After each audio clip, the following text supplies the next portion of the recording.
This morning, a restless night across the goldfields. Residents forced to sleep outside as they face a fourth day without power. We're live to Kalgoorlie. Serious welfare concerns for a missing man in Mandurah, the latest from the search zone. A row erupts in Canberra why the federal government has not labelled the Hamas atrocity an overseas terrorist attack. Prince William visits Kate, who's in hospital recovering from major surgery. And Australia goes one up in the Test series against the Windies with a convincing win at Adelaide Oval. This is 7 Morning News, live from Perth, with Syan, Vallence. Good morning. It's been a restless night for residents with power outages wreaking havoc across the goldfields. Almost 9,000 homes remain in the dark across the state and many people are waking up to a fourth day without power. Rory Campbell joins us live from Kalgoorlie this morning. Rory, many residents were forced to sleep outside. Syan, that's exactly what many people chose to do last night to beat the heat here in Kalgoorlie. Yesterday there were around 30,000 homes across the state without power, many of them here in the goldfields. Power here was knocked out by storm damage which took out 5 transmission towers on the line between Kalgoorlie and Merredin. There's a backup power plant here in Kalgoorlie. That failed on Wednesday night and that plunged the area into darkness. Businesses couldn't open, people couldn't use their air conditioning, and that's why we saw people sleeping outside. Kambalda, around 50 kilometres away, did still have power, and we saw long lines of cars waiting there, people waiting hours to fill up their cars. This morning, some much welcome relief. Power has been restored to around 12,000 homes in Kalgoorlie and the surrounding area. That power plant is up and running, and Western Power has been able to divert power while it fixes those transmission towers. Anyone impacted by these power outages is able to apply for a compensation payment of $120. The Premier had an announcement about those payments a short time ago. Customers who have experienced an outage for longer than 12 consecutive hours can apply for an extended outage payment via the extended outages payment link on the Western Power website once power is reconnected. I can also advise that the extended outage payments to people in both the goldfields as well as the Perth Hills and the Wheatbelt will be doubled to $240 to assist those people with purchasing food and household items that may have perished as a result of these outages. There are still nearly 9,000 properties across Western Australia without power, many of them in Perth, the Hills and the Wheatbelt area. Syan, in the news at 4 and 6, will have the latest on how they've been impacted in those regions. Rory, thank you. The Mayor of Kalgoorlie-Boulder has been providing updates on the power outages across the goldfields. Glenn Wilson spoke a short time ago. Here's some of what he had to say on the unfolding situation. We do thank our residents first and foremost for their ability to understand the issues, which are obviously power related. We'd also like to thank the local emergency services and the Kalgoorlie Local Emergency Management Committee, who met quite quickly yesterday to understand the processes and the direction needed at this particular point in time in our city. It has been a big learning opportunity for a lot of people here in our city first and foremost. However, what we do have is a very committed agency group here in our city who are working as hard as what they can behind the scenes to ensure that we're back up to normal operations. I'd just like to reiterate the points from the police as well in regards to the power restoration. It has been quite a rapid response from many agencies considering the amount of damage that has occurred. And I also wanted to take the opportunity to thank the Premier this morning of Western Australia for looking into increasing the Western Power assistance that's available for our residents to double what it is currently.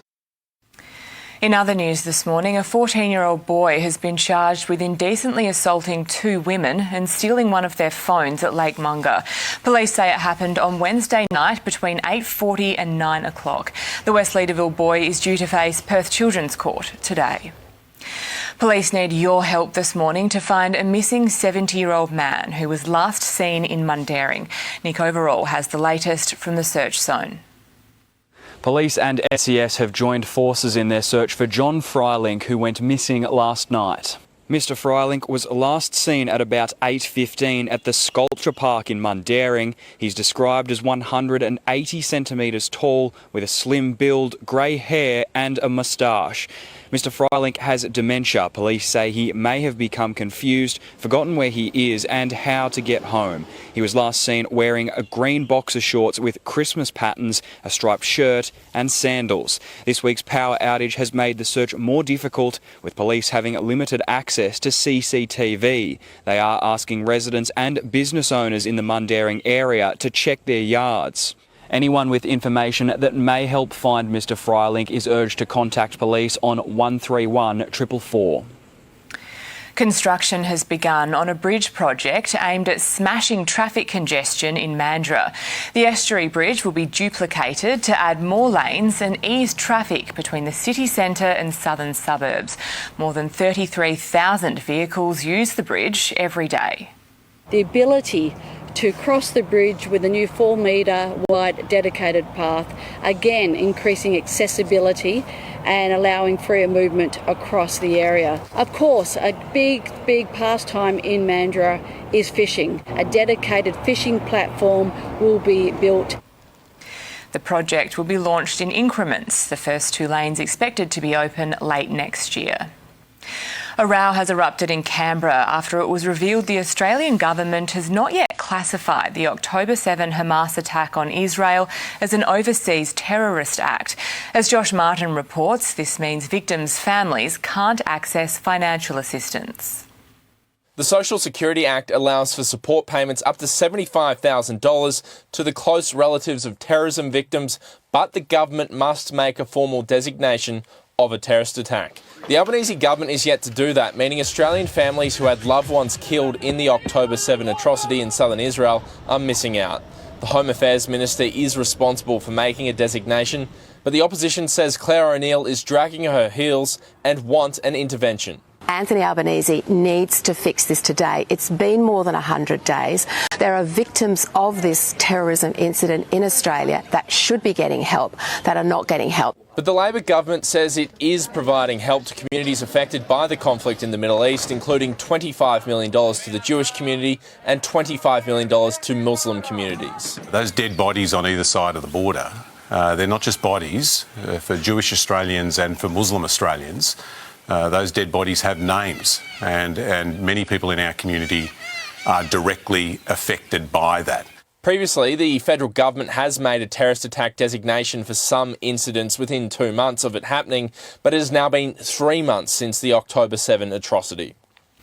There are new fears the conflict in the Middle East could escalate after Pakistan launched missile strikes inside Iran overnight. Pakistan says it was targeting separatist militants after Iran fired missiles at another group inside Pakistani territory. Here's Europe correspondent Ashley Mullaney in Tel Aviv. There are growing concerns of a broader conflict in the Middle East, with yet another flashpoint, this time on the Pakistan-Iran border. Earlier today, Pakistan said it launched strikes on separatist militants in Iran. This retaliation for Iranian strikes just 2 days ago, despite the alarming rhetoric and the alarming tit-for-tat between these neighbouring countries. Both have said in statements, or both have suggested, that they don't want this conflict to escalate.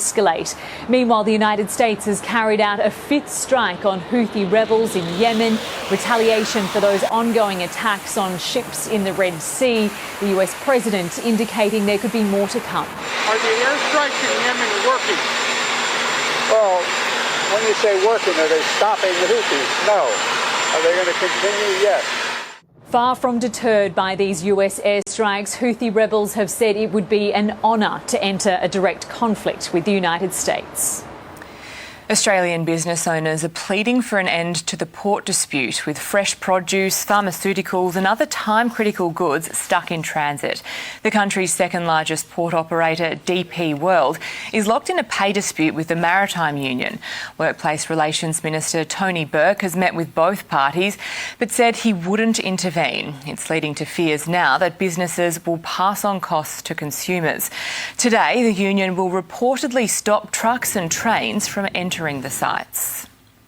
Police raids across southeast Queensland have netted almost $130 million in drugs and millions more in cash. At least 4 drug labs were dismantled. Well, this is huge. $129 million worth of dangerous and illegal drugs have been taken off the streets. This is an intricate operation that police have been working on since December 2022. But this morning they have revealed how they were able to crack that international drug syndicate. They searched 43 different locations in Ipswich, Brisbane and Logan, arresting 44 people. But the sheer amount of drugs which they uncovered is staggering. Among the haul is 120 kilograms of meth, 600 grams of MDMA, as well as huge amounts of cocaine, cannabis and chemicals.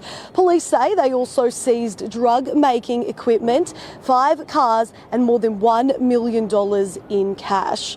Officers say this is such an important investigation, not only to bring those accused to justice, but to make sure these dangerous drugs don't get in the hands of vulnerable people. They also say that this is just the start of the operation and that we can expect even more arrests soon. There's been another arson attack on a tobacco store in Melbourne's west. It appears to be the latest incident in the illegal tobacco wars over east, involving a string of arson attacks. A jerry can was found out the front. It's believed the criminals tried to set fire to the tobacco store but didn't succeed. Emergency services were called to the shopping centre in Point Cook in Melbourne's west just before 6 o'clock this morning. Now, when they arrived, they found the front door of the tobacco shop had been smashed, but the damage inside was limited. The fire hadn't taken hold. Task Force Luna is now investigating this incident. In just the past fortnight, detectives from that task force have arrested 6 people in relation to a series of arson attacks across Melbourne as we continue to see an escalation of these illegal tobacco wars. Queen Camilla has given an update on the health status of King Charles after revelations he will undergo surgery next week. Prince William has also made a visit to Princess Kate overnight as she recovers from major surgery. Europe Bureau Chief Hugh Whitfeld has more. Day 3 for the Princess of Wales in hospital, and her prince was by her bedside. Prince William seen leaving the private hospital where Kate is recovering around lunchtime in an electric Audi sports car surrounded by bodyguards. At this stage, the 3 children are yet to visit, but we're told that Kate's parents, Carol and Michael Middleton, and her siblings, James and Pippa, will be stepping in to help William with those parenting duties once Kate does leave hospital, expected to be 2 weeks away, and then months of recovery at their home in Windsor. No official update on Kate's condition, though, at this stage. William and Kate's diaries have been cleared for the weeks and months ahead. The only working royal today, Queen Camilla, out and about in Aberdeen in Scotland, where she was asked about her husband's condition. The King due in hospital next week for treatment for an enlarged but benign prostate. How's His Majesty? He's fine, thank you very much. Looking forward to getting back to work. Absolutely. King cancelling a number of engagements and meetings over the coming days. Their Majesty's currently in residence at Burke Hall, which is their home close to Balmoral. Unclear at this stage whether the King will be being treated up in Scotland or returning back here to London. You're watching 7's Morning News. Still to come, shooting response. A report into a school massacre in Texas lists multiple failures by law enforcement. And deadly storms bring much of the United States to a standstill. Major supermarkets have been called to front a Queensland parliamentary inquiry into the price of groceries. Premier Stephen Miles announced the inquiry this morning after holding meetings with Coles, Woolworths and Aldi yesterday. Transparency and scrutiny is a key first step in both addressing the way our farmers are treated as well as delivering cheaper groceries for Queensland families. The Queensland inquiry is in addition to a federal Senate inquiry and review of the Grocery Code of Conduct. A report into the Uvalde school shooting in Texas has detailed cascading failures by police.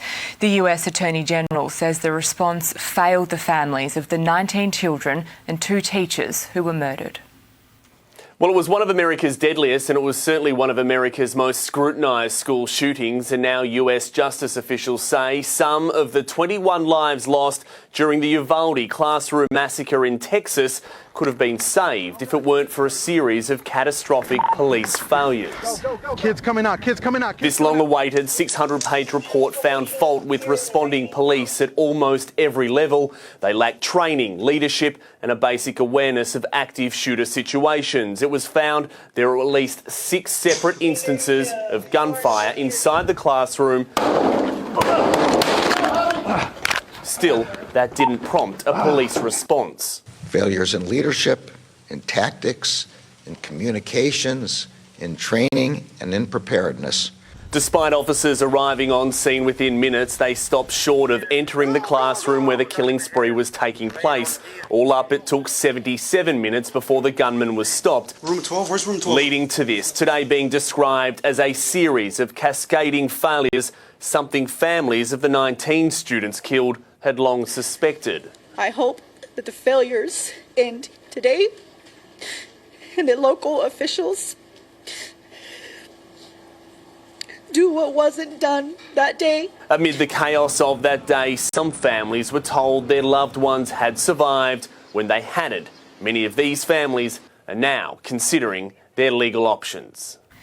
An Arctic blast is blanketing much of North America in snow and ice. At least 40 people are dead as winter storms sweep the nation, with 31 killed in the past week. Fatalities have been reported across a number of states, many as a result of road accidents caused by the severe weather. Some parts of the country have recorded snowfall of almost a metre. A newborn baby has made a dramatic arrival during a snowstorm in Iowa. A doctor had to make his way through the snow and sub-zero temperatures on his quad bike to get to the hospital. Despite having to tackle the wild weather, the arrival of the gardener's baby girl, Berkeley, was smooth sailing. Sports next on 7 News, including another scrappy win as the Socceroos book their spot in the Asian Cup knockout stage. And Australia tears through the West Indies to seal victory in the first test in Adelaide. That's next. Welcome back. Australia has steamrolled the West Indies, winning the first test in Adelaide by 10 wickets in 2.5 days. The hosts' pace bowlers did the early damage on day 3. Windies wicketkeeper Josh De Silva fell in the second over after play resumed. Mitchell Starc taking the tourists to 8 for 94, a milestone for Josh Hazlewood. Well, there's one of them! Spectacular dismissal for Hazlewood. His 11th 5-wicket haul. The tourists all out for 120, their lead just 25. In his second innings as an opener, Steve Smith finished unbeaten on 11. A scare for Usman Khawaja, copying a Sharma Joseph bouncer to the head. He was forced to retire hurt. Australia sealed the 10-wicket win before lunch on day 3, the shortest test ever played in Adelaide. The second test begins in Brisbane on Thursday. Only 2 Aussies remain in the singles draw at the Australian Open. Thanasi Kokkinakis showed heart against world number 13 Grigor Dimitrov, but he couldn't reach the third round of his home slam for the first time, going down in 4 sets. Ayla Tomljanovic's injury comeback ended in a 3-set loss to 11th seed Yelena Ostapenko. Unseeded Russian Anna Blinkova stunned 2022 Wimbledon champ Elena Rybakina. The third set tiebreak becoming the longest in Grand Slam history at 22-20, taking 30 minutes to finish. It was a late night for Daniil Medvedev. The world number 3 fought back from 2 sets down to defeat Emil Rusifori in 5, finally finishing at 3:39 in the morning. The Socceroos are through to the knockout stage of the Asia Cup, but continue to raise questions after a scrappy 1-0 win over Syria. It's there for Australia! Jackson Irvine! 2 goals in 2 games! Australia again struggled with defensive tactics for a second straight game, but are looking at the positives as they sit on top of Group B. The Socceroos play Uzbekistan on Tuesday night in their final group game. Clear skies forecast across Perth tomorrow. I'll have all your weather details after the break. Hello again. Checking the weather now. Kalgoorlie's heading for 40 degrees with no power. Perth's forecast to reach a much cooler 28. It's currently 27 degrees in our city. Looking at the forecast for our suburbs, very similar across the board. Joondalup and Fremantle are heading for a top of 28, Midland 30 and Mandurah 27. As for the rest of the week, a sunny and warm weekend ahead. We're in for a warm top of 33 tomorrow, then 31 on Sunday, back down to 28 for the start of the working week, 27 degrees on Tuesday, 28 on Wednesday, then it's set to heat back up to 32 degrees on Thursday. That's 7's morning news for this Friday. Thanks for your company. Stay with us. We'll have the latest updates right across the afternoon and, of course, in our main bulletins at 4 and 6 o'clock. I'm Syan, Vallence. Enjoy the rest of your day.